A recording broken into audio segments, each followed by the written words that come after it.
নমস্কার বন্ধুরা, সোমার রান্নাঘরে আপনাদের সবাইকে স্বাগত। আজ আমি আপনাদের জন্য নিয়ে এসেছি গরমে এক অসাধারণ ইউনিক রেসিপি, আম পোড়া মুরগি। সাধারণ চিকেন কারি তো আমরা সবাই সবসময় খাই, কিন্তু পোড়া আমের টক ঝাল মিষ্টি ফ্লেভার এই মুরগির স্বাদকে এক অন্য মাত্রায় নিয়ে যাবে। একবার খেলে এর স্বাদ ভুলতে পারবেন না। আশা করছি আজকের এই আম পোড়া মুরগির রেসিপিটা আপনাদের নিশ্চয়ই ভীষণ ভালো লাগবে। তো চলুন আর দেরি না করে রেসিপিটা দেখে নেওয়া যাক। আম পোড়া মুরগির রেসিপিটা করার জন্য দেখুন আমি এখানে 1.5 কেজি চিকেন নিয়েছি। চিকেনগুলোকে প্রথমেই আমাদের বেছে নিয়ে তারপর ধুতে হবে। চিকেনগুলোকে আমি বেছে নিয়েছি। এবার দিয়ে দিলাম 1 চা চামচ লবণ আর 1 টুকরো লেবুর রস। একটু লেবুর রস দিলে কি হবে, চিকেনের যে একটা স্মেল রয়েছে সেটা আর থাকবে না। এবার দেখুন দিয়ে দিচ্ছি উষ্ণ গরম জল। গরম জল দিয়ে মোটামুটি 10 থেকে 15 মিনিট এভাবে ভিজিয়ে রেখে দেব। তাহলে গায়ে যে রক্তগুলো লেগে রয়েছে সেগুলো খুব ভালোভাবে পরিষ্কার হয়ে যাবে। তবে খুব বেশি গরম জল দেবেন না, উষ্ণ গরম জল। দেখুন আমি হাত দিয়েছি, তাতেও কোনো রকম অসুবিধা হচ্ছে না। এইরকমই গরম জল দিয়ে একটু ভিজিয়ে রাখবেন, এতে করে মাংসগুলো খুব ভালো পরিষ্কারও হয়ে যাবে। প্রায় 15 মিনিট পর ফিরে এসেছি। দেখুন মুরগির মাংসগুলো অনেকটাই সাদা হয়ে গেছে, কেননা রক্ত যে জমাট বেঁধেছিল সেগুলো ভালোভাবে জলের সাথে পরিষ্কার হয়ে গেছে। এবার আরও 3-4 বার জল পাল্টে পাল্টে ধুয়ে নিতে হবে। দেখুন আমি খুব ভালোভাবে ধুয়ে নিয়ে ঝুড়িতে রেখেছি, যাতে জলটা খুব ভালোভাবে ঝরে যায়। মুরগির মাংসগুলো ধুয়ে সাইডে রেখেছি। আর এদিকে দেখুন আমি কিছুটা মশলা পুড়িয়ে নিয়েছি। এখানে 1.5 খানা আম আমি পুড়িয়ে নিয়েছি। আমের পরিমাণ নির্ভর করবে আম কতটা টক তার উপর। আপনারা যেমন টক খেতে পছন্দ করেন সেই অনুযায়ী পুড়িয়ে নেবেন। আর নিয়েছি 5-6টা কাঁচা লঙ্কা আর 8-10টা রসুনের কোয়া, এভাবে পুড়িয়ে নিয়েছি। এবার এই মশলাগুলো পোড়ার পর কিন্তু কোনো রকম ধোবেন না, উপরের পোড়া খোসাটা এভাবে ছাড়িয়ে নিতে হবে। দেখুন আমের উপরের যে পুড়ে গেছে কালো খোসাটা আমি এভাবে ছাড়িয়ে নিয়েছি। এবার যেহেতু নরম হয়ে গেছে পুড়ে, দেখুন হাত দিয়ে একেবারে খুব সহজেই ছাড়ানো যাচ্ছে। এভাবে ছাড়িয়ে নেব আর ভেতরের যে শক্ত অংশটা রয়েছে সেটা ফেলে দেব। এভাবেই দুটো আমকেই ছাড়িয়ে নিচ্ছি। এবার দেখুন একটা মিক্সচার জার নিয়েছি, তার মধ্যে পুড়ে রাখা আম, লঙ্কা, রসুন সব একসঙ্গে নিয়ে নেব। তারপর দেখুন এভাবে বেটে নিয়েছি। এবার সাইডে রেখে দিয়ে মুরগির মাংসগুলোকে অন্য একটা পাত্রে ঢেলে নিচ্ছি।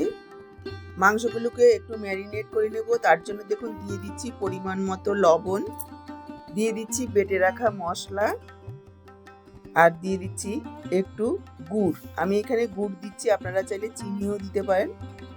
একটু মিষ্টি দিলে স্বাদটা ব্যালেন্স হবে। এবার খুব ভালোভাবে মেখে নেব হাতের সাহায্যে। তারপর 15 থেকে 20 মিনিট রেখে দেব। এতে করে মশলাটা খুব সহজেই মাংসের ভেতরে ঢুকে যাবে। মাংসগুলো রান্নার পর খেতে ভীষণ ভালো হবে। দেখুন মুরগির মাংস তো সপ্তাহে আমাদের 1-2 দিন খাওয়াই হয়। প্রতিদিন একঘেয়ে খেতে কার ভালো লাগে?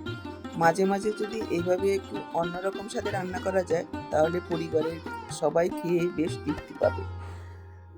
আর এই গরমে আম পোড়া শরবত তো সবাই খেয়েছেন, এইভাবে একবার আম পোড়া মুরগি খেয়ে দেখুন। একবার খেলে এর স্বাদ ভুলতে পারবেন না। দেখুন প্রায় 15 মিনিট পর ফিরে এসেছি। আর গ্যাস অন করে কড়াই বসিয়ে দিয়ে দিলাম সর্ষের তেল। এই রান্নাটা কিন্তু সর্ষের তেলে করলেই সব থেকে বেশি ভালো হবে। তেল গরম হয়ে যাওয়ার পর দিয়ে দিলাম 2টো শুকনো লঙ্কা, 10-12টা গোলমরিচ। লো ফ্লেমে মশলাটাকে একটু ভেজে নিলে খুব সুন্দর একটা গন্ধ বের হবে। তারপর এখানে দিয়ে দেব মেখে রাখা মুরগির মাংস। এবার হাই ফ্লেমে রেখে 3 থেকে 4 মিনিট এইভাবে নাড়াচাড়া করে একটু ভেজে নেব। দেখুন প্রায় 3-4 মিনিট ভেজে নিয়েছি, কালারটা পুরোপুরি চেঞ্জ হয়ে গেছে। এবার দিয়ে দেব কুচনো পেঁয়াজ। এখানে আমি 3টে মিডিয়াম সাইজের পেঁয়াজ এইভাবে ছোট ছোট করে কুচিয়ে দিয়েছি। আর দিয়ে দিচ্ছি 1 ইঞ্চি পরিমাণ আদা গ্রেট করে। এবার এইভাবে নাড়াচাড়া করে সবকিছু খুব ভালোভাবে মিশিয়ে নেব আর ঢেকে 10 থেকে 12 মিনিট কষিয়ে নেব। মাঝে মাঝে ঢাকা তুলে নাড়াচাড়া করে দিতে হবে যাতে নিচে লেগে না যায়। দেখুন ঢেকে প্রায় 10-12 মিনিট কষিয়ে নিয়েছি। চিকেনের থেকে অনেকটাই জল বেরিয়েছে। এবার আমি দিয়ে দেব হাফ চা চামচ পরিমাণ হলুদ গুঁড়ো, হাফ চা চামচ দিয়ে দিচ্ছি ধনের গুঁড়ো, আর হাফ চা চামচ দিয়ে দিচ্ছি জিরের গুঁড়ো, আর সামান্য পরিমাণে একটু লাল লঙ্কার গুঁড়ো দিয়ে দিচ্ছি। ঝাল কাঁচা লঙ্কার ঝালেই হবে। কাঁচা লঙ্কা পুড়ে দিয়েছি, আবার শেষের দিকেও কাঁচা লঙ্কা দেব। এবার আরও 10-12 মিনিট কষিয়ে নেব। নাড়াচাড়া করে মিশিয়ে নিয়ে একটু ঢেকে দিচ্ছি। মাঝে মাঝে ঢাকা তুলে নাড়াচাড়া করে দেব। এবার খুব ভালোভাবে মাংসটাকে কষিয়ে নিতে হবে যাতে করে একেবারে তেল ছেড়ে আসে। দেখুন ঢেকে ঢেকে আরও 10-12 মিনিট কষিয়ে নিয়েছি। দেখে বুঝতে পারছেন অনেকটাই জল বেরিয়েছিল, সমস্ত জল শুকিয়ে গিয়ে মাংসের তেল ছেড়ে এসছে। এভাবে একটু কষিয়ে নেবেন, এতে টেস্ট অনেক গুণ বেড়ে যাবে। মাংসগুলো প্রায় 90% সেদ্ধ হয়ে গেছে। এবার আমি দিয়ে দেব জল। এখানে অবশ্যই গরম জল দেওয়ার চেষ্টা করবেন, এতে স্বাদ খুব ভালো হবে।